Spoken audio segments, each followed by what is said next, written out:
Hello, my friend. Sit back, take a deep breath, close your eyes if you want, or just look at a quiet place. This is your time, a few minutes just for you. I want to tell you a story. It is a story about a man, not a famous man, not a rich man, just a normal man like you, like me. His name was David, and this is a story about how he learned to fly even though he was afraid of falling. Chapter 1: The Man Who Forgot How to Dream. David lived in a small apartment in a big city. Every morning, the same sound woke him up. It was the sound of his alarm clock. Beep, beep, beep. It was a hard, angry sound. David would open his eyes. He would look at the gray ceiling, and he would feel a heavy weight on his chest. This weight was not a blanket. It was something else. It was the feeling of being stuck. He worked at a job he did not like. He sat at a small desk in front of a bright computer screen. He did the same things every day. He answered emails. He filled out forms. He looked at the clock on the wall, watching the minutes go by very, very slowly. At night, he would come home. He would buy the same food from the same shop.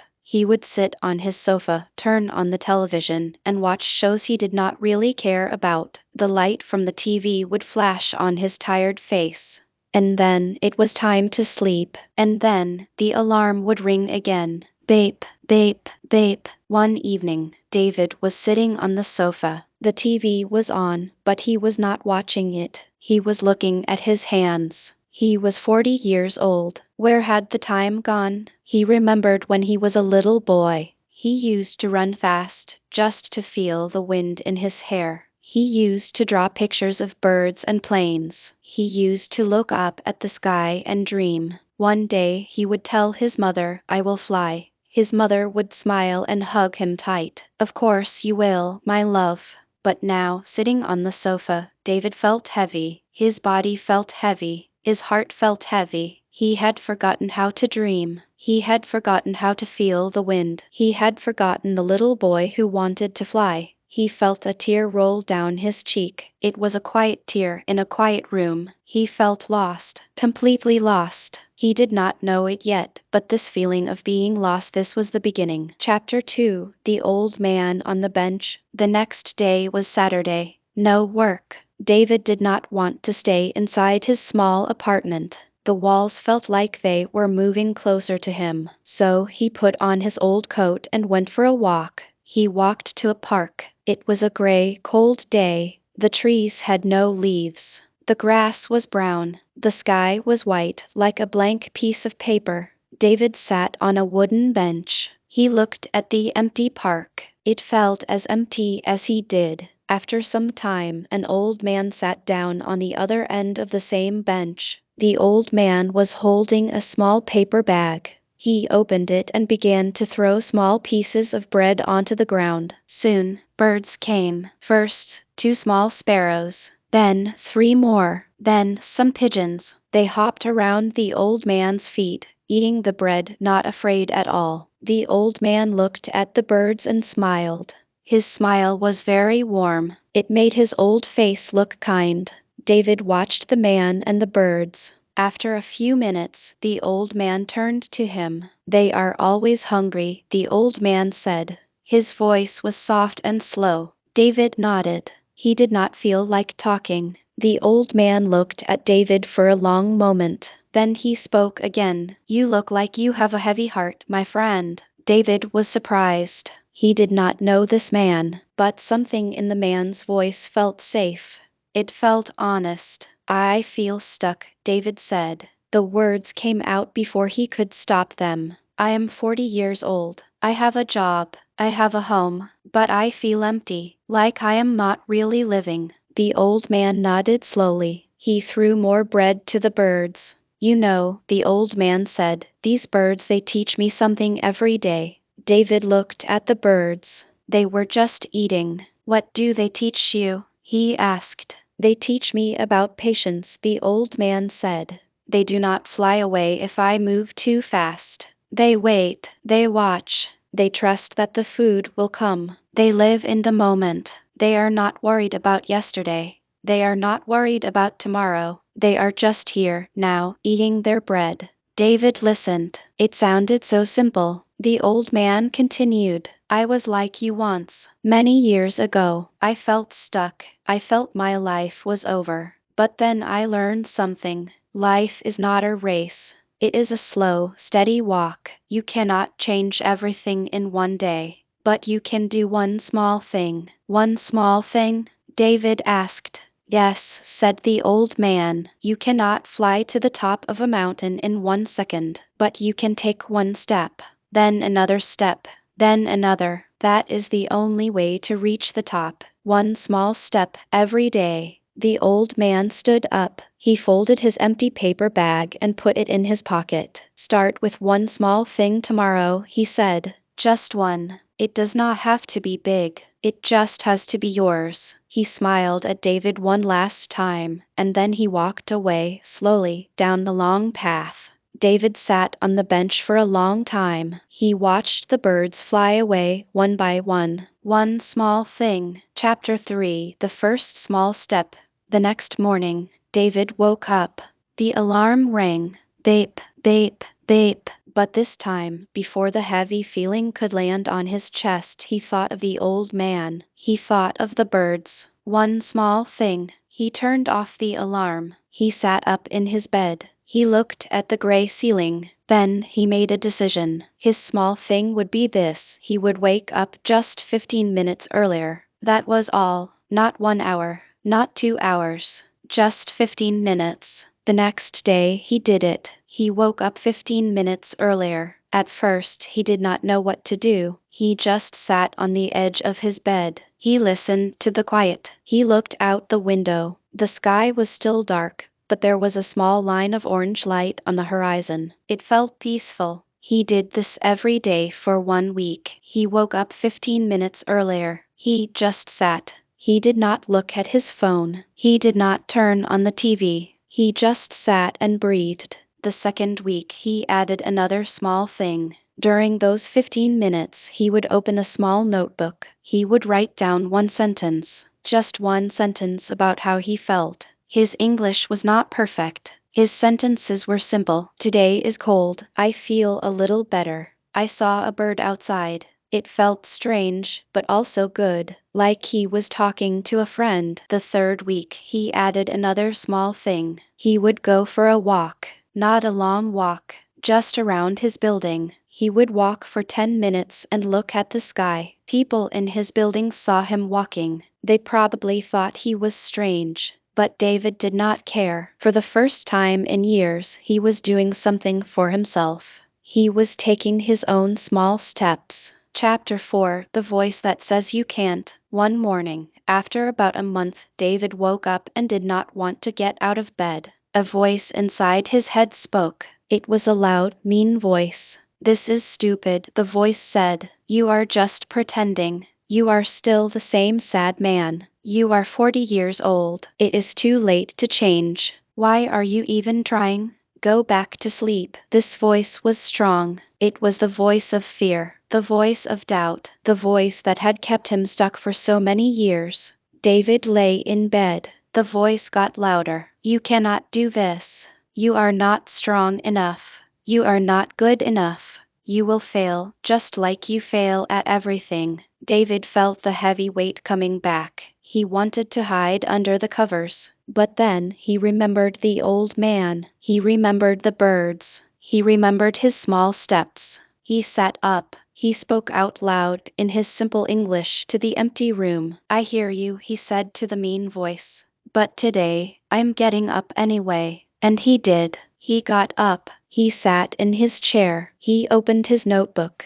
And he wrote, Today, a mean voice tried to stop me, but I got up anyway. That is a small win. That day, David learned a very important lesson. The mean voice never really goes away. It will always be there, but you do not have to listen to it. You can hear it and then do the small thing anyway. That is real strength. Chapter 5. The Gift of the Morning. Months passed. The gray winter turned into a green spring. David's small steps continued. Now he was waking up 1 hour earlier. His English notebook was almost full. He wrote about his feelings, his dreams, his fears. His English was still simple, but it was becoming more natural. The words came more easily. He also started a new small thing. He decided to learn something new. He found some old videos online about drawing. He remembered the little boy who loved to draw. He was not good at it. His first drawings looked funny. The birds he drew looked more like potatoes with wings. But he did not care. He was drawing. He was creating something. It made him feel alive. His mornings were now his favorite time. They were quiet. They were his. He felt like he was filling his own cup before giving his time to the world. One morning, while drawing, he had an idea. He would draw one bird every day, just a simple sketch. He would put the date under it. This became his new small thing. Every morning he drew a bird. Some birds were small, some birds were flying, some birds were just sitting on a branch. He was not trying to be a great artist. He was just trying to be a little bit better than yesterday. Chapter 6: Learning Without Fear. One evening, David was in a small shop. He saw a book. It was a simple children's book about a man who planted a tree. The English in the book was very easy. The sentences were short. There were many pictures. David bought the book. That night, he did not watch TV. He sat on his sofa and read the book. He read it slowly. He did not understand every word, but he understood the story. He understood the feeling. A man plants a small seed. He waters it every day. He is patient. Years pass. The seed becomes a small tree. More years pass. The tree becomes big and strong. And one day, the old man sits under the shade of the big tree, happy. David read the book 3 times. He felt a connection to the man in the story. He realized something important about learning English. He did not need to be perfect. He just needed to understand. He needed to feel the story. The words were just a tool to feel something. From that day on, he started reading more. He read 1 page every night. He read the same sentences again and again. He learned new words slowly, like making new friends. 1 word at a time. He stopped being afraid of making mistakes. When he spoke to himself or wrote in his notebook, he did not worry about grammar. He just let the words flow. He knew that mistakes were just proof that he was trying. Chapter 7: The Path in the Woods. Summer came. The park was now green and full of life.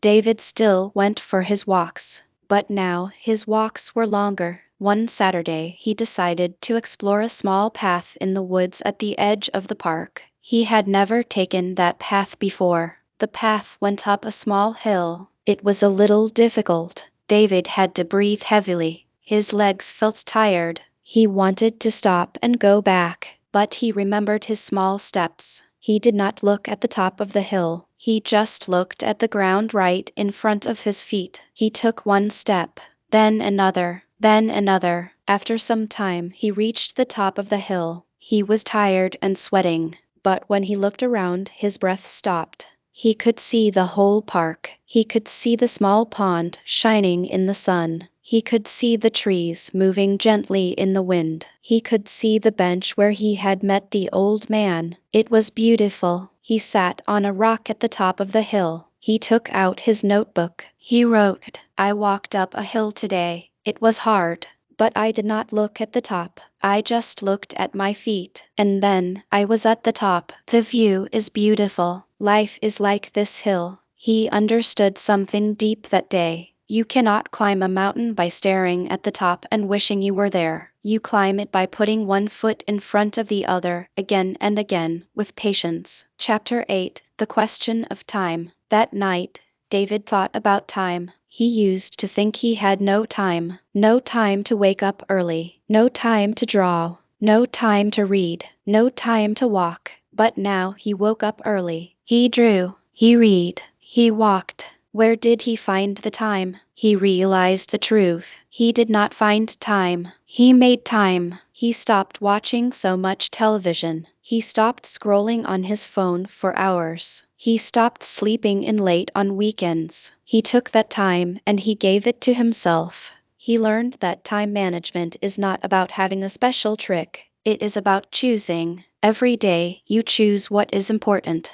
Do you choose the TV show, or do you choose your dream? Do you choose to sleep more, or do you choose to grow? It is a choice. A simple, hard choice. Every single day. Chapter 9. The Boy Who Drew Birds. 1 year passed. It was spring again. David was sitting at his small desk. He had a cup of tea next to him. The morning sun was coming through the window, warm and yellow. He opened his drawer. Inside, there were many notebooks. He took them all out and put them on his desk. He opened the first notebook. It was from the beginning. He saw his first sentences. Today is cold. I feel a little better. He smiled. His English was so simple back then, but it was honest. Then he opened his drawing notebook. He saw his first bird. It looked like a potato with wings. He laughed out loud. He turned the pages month after month.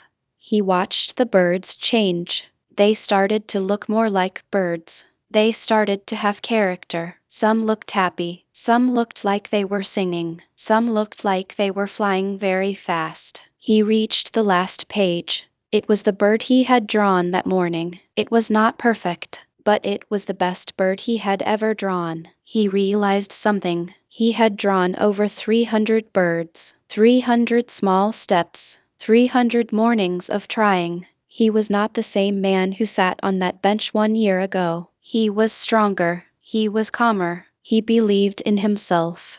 He looked at his drawings and his notebooks. They were proof that small steps taken every day can change a life. Chapter 10. The Bench. David decided to go to the park. He wanted to see the bench. He walked down the path. The trees were full of green leaves. The grass was soft. The sun was warm on his face. He reached the bench. It was the same wooden bench. It looked older, but it was still strong. He sat down. He closed his eyes. He remembered the gray, cold day. He remembered the heavy weight on his chest. He remembered the old man with the birds. He opened his eyes. He looked around. The park was full of life. Children were playing. Dogs were running. People were laughing. And then he saw him. Walking slowly down the path was the old man. He was older now. He walked with a stick. He was still holding a small paper bag. David's heart beat fast. The old man reached the bench. He looked at David. For a moment, there was no recognition in his eyes. Then a small smile appeared on his face. The young man from the bench, the old man said softly, "You look different." David smiled. "I feel different." The old man sat down. He opened his paper bag and began to throw bread to the birds. Just like before, the birds came running. They hopped around his feet. They sat in silence for a few minutes watching the birds. Then the old man spoke. "You took your small steps?" David nodded. "Yes, every day, one small thing." The old man looked at him. His old eyes were kind and wise. "And where did those small steps take you?" David thought for a moment. How could he explain it? He reached into his bag. He took out his latest drawing notebook. He opened it and showed it to the old man. The old man looked at the drawings. He turned the pages slowly. He looked at the first potato bird. He looked at the later birds. He looked at the last bird, drawn that morning. He closed the book and gave it back to David. "This," the old man said, pointing at the book, "is not just a book of birds. This is a book of days. A book of patience, a book of a life lived well, one small step at a time." David felt a warmth in his chest. It was the feeling of being seen, the feeling of being understood. "Thank you," David said.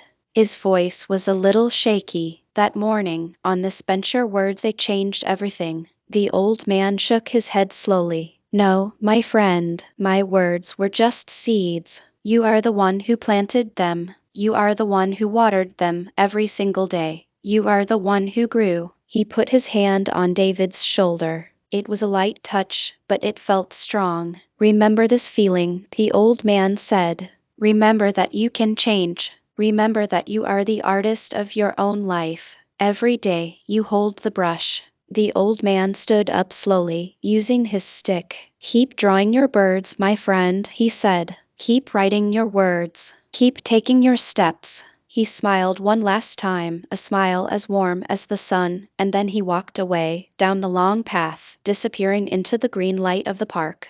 David sat on the bench for a long time. He watched the birds. He felt the sun. He listened to the children laughing. He was not the man who came to this bench 1 year ago. He was not perfect. He still had hard days. The mean voice still visited him sometimes. But now he knew what to do. He knew the secret. The secret is not a big, magical thing. The secret is small. It is waking up 15 minutes earlier. It is writing one sentence. It is drawing one bird. It is reading one page. It is walking up one small hill. It is choosing, every single day, to take one more step. And if you do that, day after day, week after week, year after year, you will look back one day, and you will be amazed at how far you have come. You will see that you have built a mountain, one small stone at a time. You will see that you have learned to fly, a gentle ending, and the small request. So, my friend, wherever you are right now, whatever you are feeling, I want you to know something.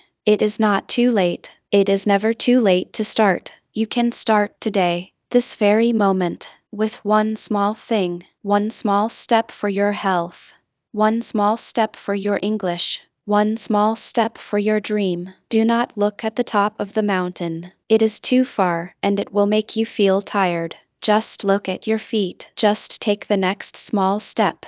Be patient with yourself. Be kind to yourself. You are learning. You are growing. Every mistake is a lesson. Every day is a new chance. You are the artist of your own life. So pick up your brush and paint. If this story felt like a warm light in your day, if it helped you feel a little more hope, a little more strength, then I have a small request. It is a friendly request from me to you. Please click the like button on this video. It is a small thing, but it helps the story reach more people who might need to hear it. And if you want to walk this path with me, if you want more stories and more simple English lessons, please subscribe to the channel. Just click the button. It is another small step. And if you know someone who feels stuck, who needs a little hope, please share this story with them. Send it to a friend. Tell your family. Sometimes a small story can change everything for someone. Thank you for listening. Thank you for being here. Take a deep breath. And now, go take your next small step. I believe in you.